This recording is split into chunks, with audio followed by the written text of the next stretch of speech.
Hello, everyone. Welcome to a very special episode of Uncanny Treks. Matt, did you know it's the next to last episode of us talking about Penguin? Yeah, that's crazy. 8 episodes, man. We're almost finished. Although I do have a bit of an idea for the last episode, Bob, that I think needs to happen for this series to be successful. You were going to completely disagree with me, though. So we are Uncanny Treks. We're covering episode 7 of Penguin and episode 7 of the Amazon Prime series, Too Old to Die Young. That's Top Hat for the Penguin, The Magician for Too Old to Die Young. Oh, look at that, Bob. A top hat and a magician, and magicians were top hats. See, I told you these shows would fit together perfectly, Oh, Matt. I they, told you. they go together seamlessly, Bob. Seamlessly. No tonal dissonances we shift between them at all, not even in the slightest. So we're going to talk about Top Hat first. I'm Bob in Cascadia. That's Matt in the Southland. Matt, what do you want to lead off with about Top Hat? This episode, we get a flashback. Are you happy that we learn about how the Penguin killed his little brothers? Well, Or his older brothers, I guess? you knew this was coming. You said it was coming like in episode 1. You knew we were going to get a flashback with Penguin. Thankfully, it wasn't the whole episode. In fairness, I was wrong, though, because I thought we were just going to see Penguin as a younger gangster, and we were going to get more Mark Strong as Carmine Falcone. A teenage Penguin. Early 20s Penguin. 20-something-year-old Penguin. We have this flashback where I just don't understand why he needs to be responsible for the death of his brothers. Why do we have to make him a murderer or crazy person before he even becomes the Penguin, per se? I should have tried to think of examples of this, but it does seem a cliche that I think you often see with villain stories and with Batman villain stories of, oh, you got to find out they did something really bad, really young. Is that because Bruce was young when his parents died, so they think they need the childhood trauma to balance out what Bruce's childhood trauma? What if Penguin did childhood trauma to himself? Man, Bobby, you're making me feel like a cook of the mind over here. I need you to stop. If you want to get that reference, listener, listen to our Lower Decks coverage. So does it add to the character, or does it just make it seem more unbelievable to you? It definitely doesn't add to the character. But if I say it makes it seem unbelievable, that makes it sound like I was liking and vibing with the show before this, and I wasn't. Right. So I didn't really like this flashback, but whereas the flashback for you sounds like it fundamentally changed your opinion and your enjoyment of the show. For me, the show already lost me with the democratic assemblage of gangsters at the end of last season and end of last episode. And honestly, it lost me a while before that. Yeah. So it doesn't really change how I feel. It really has changed to some degree. I'm going to hold out for that last episode, Bob. But the whole death scene, too, this whole flashback was pulled straight out of the video game that I've played. That is a relatively famous video game. It's called Heavy Rain. In that game, the killer was a child and accidentally is responsible for the death of his brother in a same kind of drainage pipe situation, rain. And then the character's crimes, when the character grows up, they become a criminal and use that same like motif in their crimes of drowning children. This seems like it was pulled straight out of that particular plot. Matt, I did think you would like the flashback, though, because it turns out that the Penguin's bros are Beetlejuice guys. Well, it sets the flashback to about the spring of 1988, so that pushes Penguin close to being 50 in Batman. Which does make him seem more like a loser. He's older than us at this point. What a loser is the Penguin that he hasn't succeeded more by age 50. Come on, Penguin. Get it together, man. I should have put this together before, but given that the Penguin's brothers are named Jack and Benny, I assume Ma Penguin named them after Jack Benny. So why'd she name the other one Oswald? I don't know. She likes mid-century show stuff, right? So one character I have to say that is putting a bit of the thorn in my craw is Clancy Brown, because he is portraying Sal Maroni the same way that he portrayed his character in Dexter New Blood. It's the same character. A lot of this podcast is me validating you, telling these that your opinions are okay. But here I'm just going to have to say, my brother, this is on you for watching Dexter New Blood. He's playing the same character. It's not much more to it. If you never watched Dexter New Blood like me, you would be fine. You're absolutely right, Bob. I should quit watching so much stuff. You knew there was no way in the world before you started Dexter New Blood that it was going to be good. You knew it, and don't pretend like you didn't. But my brain is programmed to want to watch more Dexter. That's the issue. Or watch more of the thing I used to like. I just feel like a lot of this is being rehashed. Like these characters, I've seen them before in other things. I've seen some of these plots and other things. I sort of agree with you in the sense that with the Clancy Brown as Sal Maroni, that I did ultimately feel, and I've felt like this about every character who's not Penguin, his mother, and Sophia, that he's just a pointless character and that they just don't do anything very interesting with them. There's just something, and I know I'm not expressing it very well, but it just seems this show is so dedicated to building up these characters like the other mob characters or the Doctor Strange, who we'll get to in a minute. But there's just no payoff and no point to them. Does that make sense? Oh, it does, yeah. These characters are all just expendable because they're not going to be in the Batman 2. There's the three characters I do appreciate, and it's Penguin, Ma Penguin, and Sophia. And one of the nice things about this episode is we do actually get Ma Penguin and Sophia in the same place. And so we get to see two good actresses interacting. It's very fun acting, and especially getting to see Ma Penguin call out Sophia and make fun of her is really fun. Yeah, and what's interesting is when she's talking to Sophia, she has a lot more confidence in her son than what she expresses to Oswald when he's there in person. But one of the best lines is when she calls Sophia out for her daddy issues and asks her if the next step is pink hair or an ass tattoo. That was a fun. You haven't had anybody really be able to hold their weight with Sophia yet. But Ma Penguin is. Even Penguin is usually like deferring or scooting around her, right? Right, or just trying to appease her. Well, Matt, Sophia does become you in this scene where she asks if the Penguin Bros are even dead. Yeah, my prediction did not come true, Bob. This is where the scene turned a little bit because I don't like just the whole cliche Ma Penguin breaking down when Sophia mentions the boys and just becoming like the dimension taking over. There could have been more to that scene. They didn't have to reveal the dementia piece so quickly. Her breaking down did set up. I guess that we're just supposed to take this as the whole point of having Doctor Strange on the show, is that Sophia hands Ma Penguin over to Doctor Strange to do his strange hypnotism machine on. And then ultimately she rescues her from him. But it was, so they've been building this guy up for maybe not all of the 7 episodes, but most of the 7 episodes just to do this. Yeah, if he's not revealed as Strange in the next episode, Bob, I don't really know what the significance is going to be. Again, to be clear to the listeners, I don't think he's going to be revealed as Doctor Strange. I don't care about the character, and I find it satisfying to refer to him as that. What would be the point in the 8th episode of being, it's Professor Hugo Strange? There wouldn't be any. Yeah, I feel like at the end of a film trilogy, revealing that one of the characters you've been following is actually Robin. In fairness to The Dark Knight, he was only in the last. That's true. Yeah, that is true. But you did watch him the whole film thinking he was just a cop. And that was supposed to be Robin. Well, Bob, last week I did mention that the sewers that the Penguin runs his mushroom operation in, it was like Batman Returns.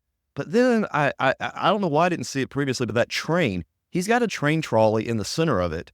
That's Ninja Turtles 2 right there. That's their lair. I think that might even be their set, Bob. It's the second train, everything. It's like, Well, I'm glad between Batman 2, Ninja Turtles 2, and Heavy Rain, we can trigger all sorts of Proustian reveries from you about prior art, Matt. Yeah, y'all were getting a deep dive into my brain here and what I value. We were complaining earlier about Sal Maroni having no point in this show, but he gets a point when the Penguin says to him, "Did your beautiful wife wear a special hairspray or something? Because, man, she went up with like a tinderbox." That line was savage, Bob.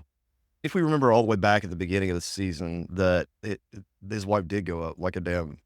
It was weird. It was the last episode. What are you talking about? Oh, it was the last episode? What was the beginning of the season? Damn. Sorry, Bob. I'm sorry. The other show you have me watching fills my brain with hours of information that I have to process, and this just puts in the back burner. Sorry about that. So I'm blaming Nicholas Winding Refn on my obvious dementia. My early onset dementia here, Bob. I'm basically Ma Penguin trying to do this podcast, and you're just not letting me go along with it. Okay. So yes, Bob, you're right. It was the last episode. She got burnt. She got burned up with her son. It might have been 2 episodes before. Look at Bob backtracking here because even he's not sure. Because he's thinking, wait a minute. Earliest, it was episode 5. At very earliest. Anyway, the line was savage, Bob, but I will say that the fight that ensued afterwards was a complete cop-out with a heart attack. The ideal was that even Penguin wasn't able to kill Sal on his own accord. He died from a heart attack, but come on. I got to be honest. Even though this is like big climactic penultimate episode, I just checked out after that line. It was like, oh man. They should end the episode now. Well, Bob, I have a couple more things to talk about, but let me go through them and see if you remember them. I'm just warning you. They don't summon any feelings from me, Matt. I have no feelings about Sal Maroni dying of a heart attack. All right. Well, what about when Sophia goes to visit Gia in the children's home, Bob? Do you have any feelings about that? I do think it would be funny if this little girl grows up to be Huntress Matt, but I still maintain that I don't think Matt Reeves is doing the long on his Batman mini universe. Yeah, you're probably right.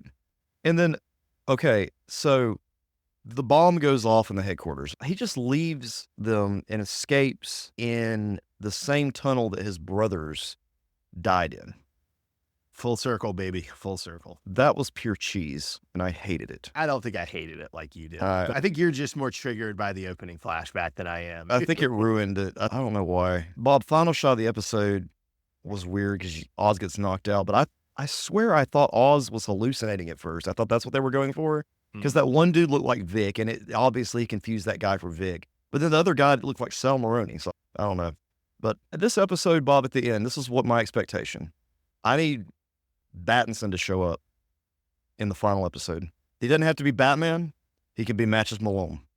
But I need That's an interesting idea. I need him in this. That's the only way this is going to be redeemed at this point. I haven't brought it up because I hate, and it's my own fault for having us watch The Penguin, but I just hate the way that these side miniseries, the Marvel ones are especially bad about this, inspire you to be like, oh, is such and such going to show up? Is Wanda going to show up in Agatha all along? Is Superman going to show up in Peacemaker? I hate that.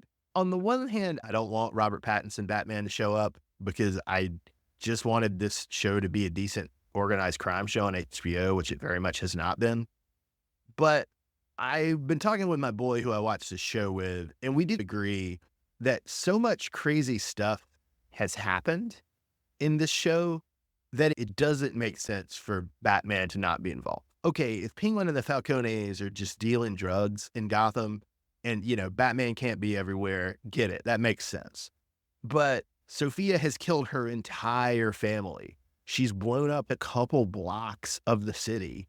The Penguin has murdered multiple. It's such over-the-top crime that it does make no sense for Robert Pattinson Batman to not show up. Yeah, the whole thing with the headquarters being blown up, I mean, or the sewer being blown up, really, if you think about it, it's the underground. Yeah. I mean, I feel like in the next episode, though, if they wanted to write around this, they could just say, like, a gas pipe explosion or something. It does just strain credulity. I don't think a Robert Pattinson Batman cameo will improve the show. In fact, I think it'll make it worse. But it just does run into this shared universe problem of why is he not involved? Okay, so you're really holding out for Battinson. That's going to tie this up nicely to move on to Batman 2. Have you heard that apparently they're going to do Hush in Batman 2? I have, yeah. I wish they'd leaked that before the Penguin, because if they leaked that before the Penguin, I would have been, no, we're not doing it. I've heard Hush. I think I heard Joker in the third movie, and that they're going to do an HBO series on Joker, but I think that was debunked. Oh, that was the other thing I was going to bring up is people were saying that because this was so quote unquote successful, Right, that they were going to do a mini series with Joker on. I think James Gunn debunked that, though, so I don't think that's true. Oh, well, that's good. That's good. That actually makes me a little happier. I don't think there's anything episode 8 could do that would make me like this show. I'm pretty bitter about it. All right, Bob. Well, just for fun, who survives, Bob? Only the Penguin. All right, Bob. Did anybody else survive? Bob says Penguin. I just can't believe that they're going to do Sophia shows up in the later films. Maybe I'm wrong, but I just don't believe it. What about Vic? I hope he doesn't. Probably they'll do some sentimental crap where he flees the city at the end, but I hope they kill him. I'm saying Penguin and Vic, Bob. They're both going to survive. Obviously, Mop going to get got. Oh, yeah, my Penguin's going to be dead. And then we both assume that Sophia and Dr. Strange are going to get killed too. Let me add Dr. Strange to that too, Dr. Rush. I have a feeling he'll stay too. So I'm saying Penguin, Vic, Dr. Rush survive the season finale. Presumably the little girl lives too. I don't assume we're going back to Gia. No, we have to go Or that maybe Sophia will go back to Gia and Gia will kill her. That might be how they get rid of Sophia. That'd be good. I like that idea. Well, Matt, are we ready to leave this depressing piece of intellectual property and move on to Too Old to Die Young? Is Too Old to Die Young not a depressing property? Well, it's not intellectual property in the same way that the Penguin is. I don't think you're going to get a Jesus Amazon Prime exclusive miniseries. Yeah, but it's still depressing though. It is depressing. Yeah, Yes, yeah. true. Well, let me put it this way. The Penguin is depressing because it's bad and it makes me feel bad. Too Old to Die Young is intending to make you feel bad, and it does it very well. So in a certain jujitsu sense, it's actually not depressing. I'm really glad it's so good at achieving its aims. It's tonally depressing, yes. Yes, but only tonally so. Yeah. Aesthetically, it's enriching and enlivening. Aesthetically, it can sometimes give you a headache. That's because you're weak, man. Yeah. And that's also because you don't have enough hair to, pad your head. That's exactly why, Bob. Well, speaking of head hurting, we kind of start with Martin getting a new age Blade Runner Voight Kampf test from his psychic. Did you like that? I did, Bob. I like this trio, honestly. I think they could have, this could be an interesting little group of people if this was like the main show. They just go out like every week and kill people. I really enjoyed that first part. It's like Charlie's Angels, except for if Charlie was a new age witch and if the angels were grizzled old law enforcement guys who were serial killers. Right, exactly. That's what I want, yes. Do you want a third angel to join Martin and Vigo in this show pitch you have? Need a slight comic relief, yes. That's what we need for that. Both Martin and Vigo are good straight men, and you need some comedic relief. I'm going to throw this out there. How about Tracy Morgan? You know what? Tracy Morgan would be perfect. Is he still okay to act, though? I can't remember. I remember he had that accident or something. Oh, I didn't know. He hasn't been on a lot of stuff, but he was really good, though. Oh, man. I hope he gets better. Yeah, Tracy Morgan's hysterical. Speaking of things that I thought was hysterical, we have, and you're going to talk about this later, I know, but we have Martin lurking at Janie's 18th birthday party. And then we have Carrie, the Asian Coke fiend from last episode, coming up to Martin and telling him that it must be such a relief to you, this party. I really laughed a lot about that.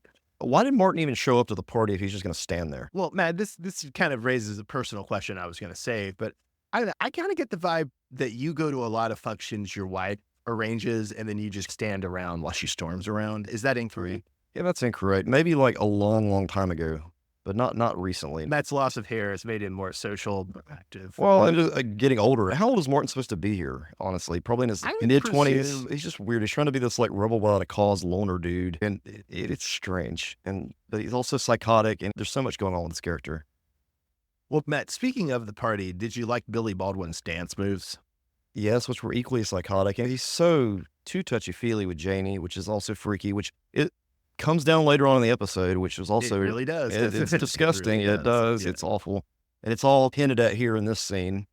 Oh, yeah. This scene and like earlier scenes, like the funeral for the wife. I don't know what they told Baldwin and the other actors and actresses, what direction he gave to do the dancing. If he was just like, hey, dance like a bunch of white people at a birthday party, because they just kept going into different dances and it went on for a while. It was fun to watch, though. Comparing their excitement to Martin's just complete lack of any emotion is interesting to see on one screen. Well, Matt, speaking of the comedy angles of this, before we get into how sick and depressing this episode is, but speaking of the comedy angles, when Martin and Dr. Mabinga are having a conversation over the fence in the backyard, did you get a little bit of Home Improvement vibes off that? Not until I read it in the notes here, Bob, but you're absolutely right. With Mabinga being behind the fence, he's trying to hide out so he's not assassinated. He's the very far back of this little complex they live in. And yeah, Martin's talking to him over a fence. It's very much Wilson. They actually revealed his face in the final episode in the season finale of Home Improvement. Oh, boo. Yeah, it was more of like a, what they call it, the casting call at the end.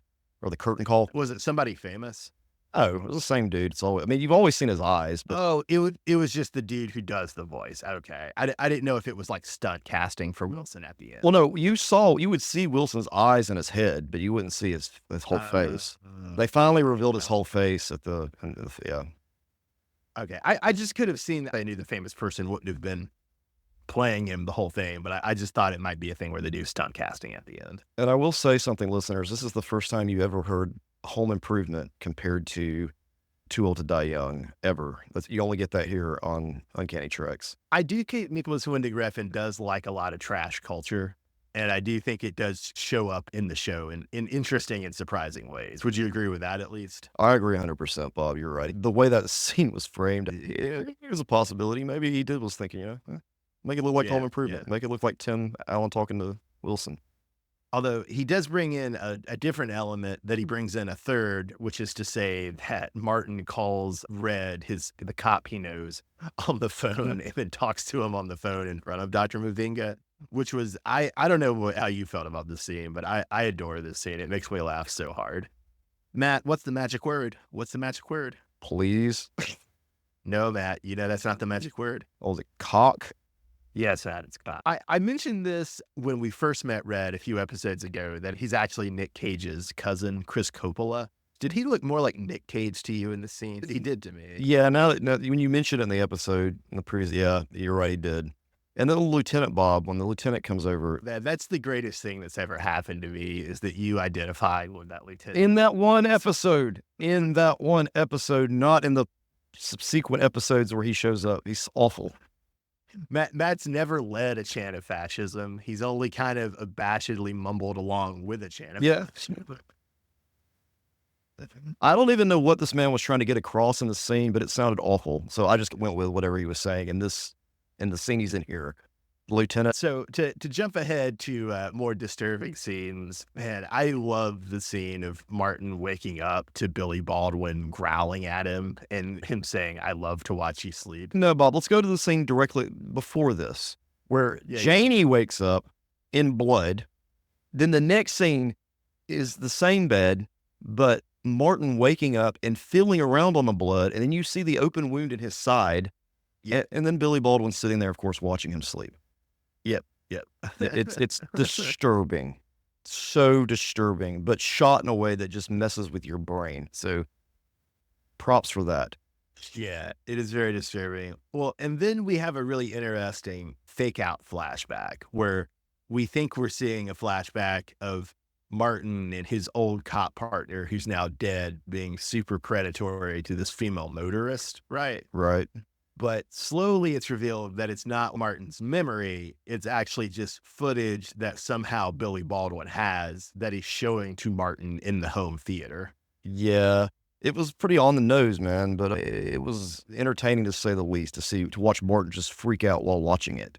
It's interesting because I just thought it was such a more interestingly handled thing than the flashback for Boy Penguin. There's a weird meta quality where I think Billy Baldwin says that the woman that Martin's partner is assaulting, I think he says she works for him, and that's how he has this footage.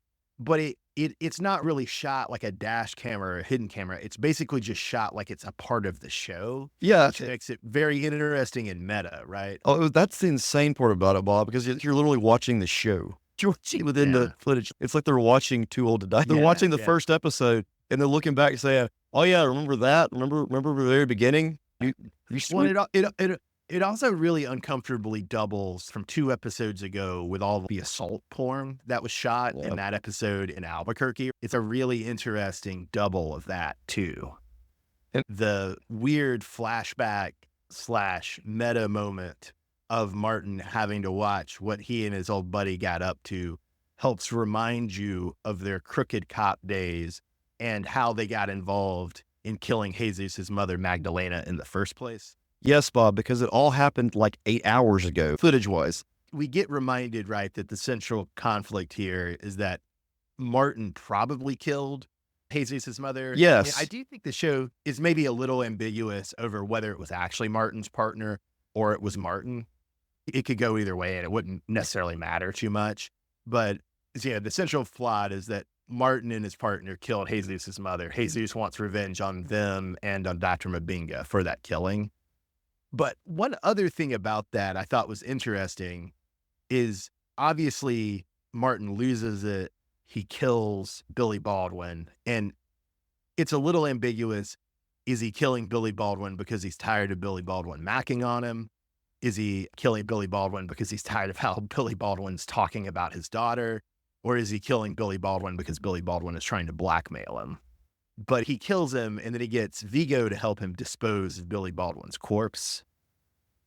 But it's just interesting that after that, he's, I'm going to introduce Vigo to Dr. Mabinga, which on the one hand seems like it's really stupid and like Martin is just a moron.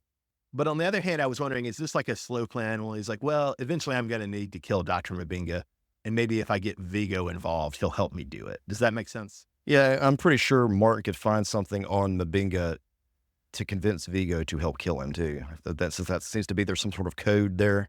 Even though the code's a little blurry in this episode because Vigo was okay with helping dispose of Billy Baldwin's body. Well, there is an interesting point there that I think it's implied, but maybe not said, that at this point, Vigo's so tied to Martin that he has to help him dispose of anyone because Martin has so much on him. Oh, yeah, that's a good point too. They never outright say anything, but that's the implication. That's one of the reasons I think Vigo is uncomfortable with it is he's realizing that he's tied to this guy and has to help him do whatever regardless. Symbiotic relationship. That scene of Martin strangling Billy Baldwin did really remind me about Jesus humiliating his contractor last episode.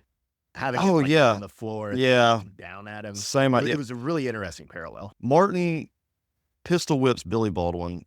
Billy Baldwin falls to the floor. Martin goes over him, and then Martin takes off his belt. In your brain, what did you think was going to happen next? I think I probably assumed he was going to kill him at that point. I thought he was going to piss on him. Oh, interesting. Then he, of course, just chokes him to death, which is just so much more vicious than just shooting him. Which that then leads to the ending here with Dr. Mbinga and his arms chopped off. Vigo and Martin go to Mbinga's house. Mbinga's crew is dead. Mbinga's hands are sitting on the floor. And then we see Jesus interrogating Mbinga in the bottom of a swimming pool. That's a rough scene, Bob. I almost tapped out, Bob. I almost tapped out of the show with that scene. When Jesus is describing what he is going to do to Mbinga's family and that he's going to cut out Mbinga's eyes and give them to his child. He's going to cut out Mbinga's tongue and give it to his mother. And just the slow death that Mbinga was going to experience was painful. But the whole visual of him not having hands and them showing they're not cauterized or anything, it's awful. It's also great how Mbinga keeps his wits, maneuvers Jesus into having Maritza kill him. It was really, really interesting. And he's still in complete shock the whole time because you can tell his body is going through. He should be dead, but he's hanging on. But you're right. He's still able to get with the wit. Are you sadder about the death of Billy Baldwin, or are you sadder about the death of Mbinga? Mbinga, because Baldwin was a creep, Bob. He turned the creep level up about 1,000 this episode. He's been creepy in the previous episodes. Well, Matt, what was your shot of the episode? So, Bob, my shot of the episode is at the very beginning. It's Martin at Janie's 18th birthday party. She's just hanging out in the kitchen. She's just hanging out in the kitchen. He's playing with the knives. And we know everything about him. We know he just stabbed some lady to death, the foster mom or whatever. So him having a knife, it's not a normal looking knife either. It's this weird, space age looking knife.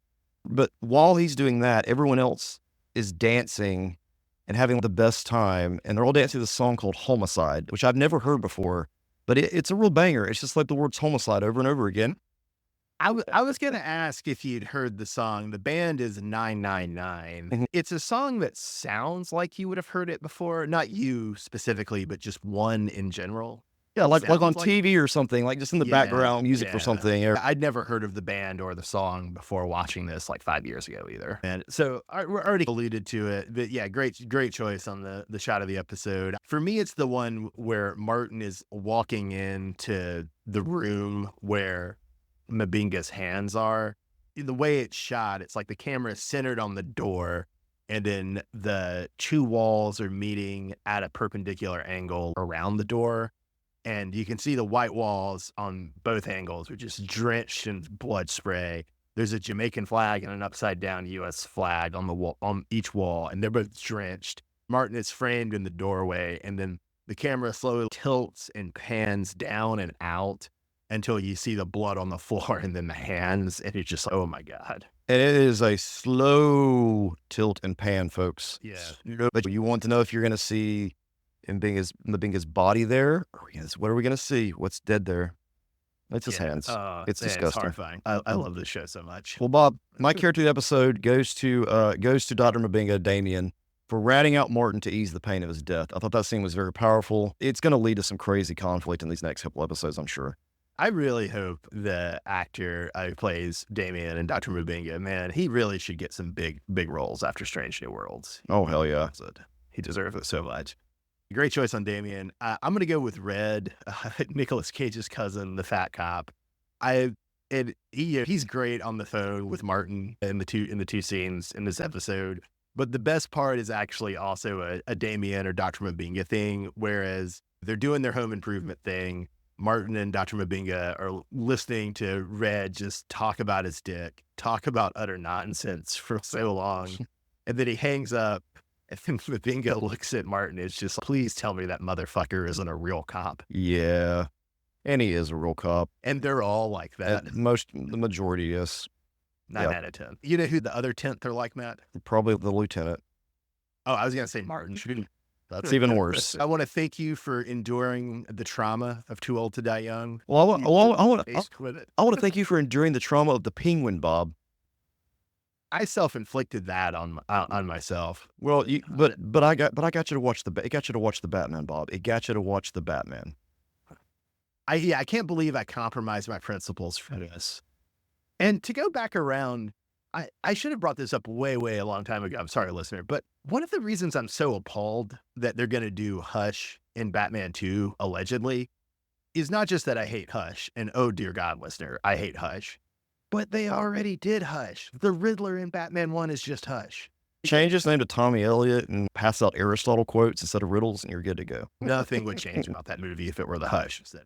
Hell, even leave the question marks on him. You can pretend it's the Riddler. Which we talked about this in earlier episodes of the show, Matt. That's why you and I kept expecting the Riddler to show up. Like, not the Riddler as played by what's-his-face from the Batman, but just like a Frank Gorshin-ass Riddler. Deal. That would be really fun. What was the villain? There was the 1 week they couldn't get Frank Gorshin, and so they instead of the Riddler, I think it was the Puzzler on Batman 66. Yeah, I forgot about that guy. The Puzzler. Oh, man. All right, so now what was the thing you want from the last episode of the Penguin to save it? So we gotta have Battinson show up in some form, either as Matches Malone or as Batman. Actually, that is a really good idea about Matches Malone. I know I already told you that, but that's a really good idea. Your dream is Matches Malone shows up. My dream is the Puzzler shows up. There you go. That's a good. How about Clue Master, Bob? You want Clue Master? Hey, man, can we get Clue Master and Steffi? Yeah, I'd love to have Steffi, too. All right. Well, listeners, join us next week for the last episode on the Penguin, the final episode on the Penguin, and then we'll do one more episode after that to round out the last two Too Old to Die Young episodes.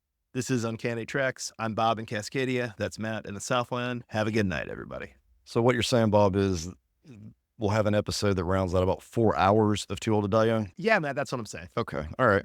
Thanks for listening. That's going to make for a funny joke when we actually do record the last episode.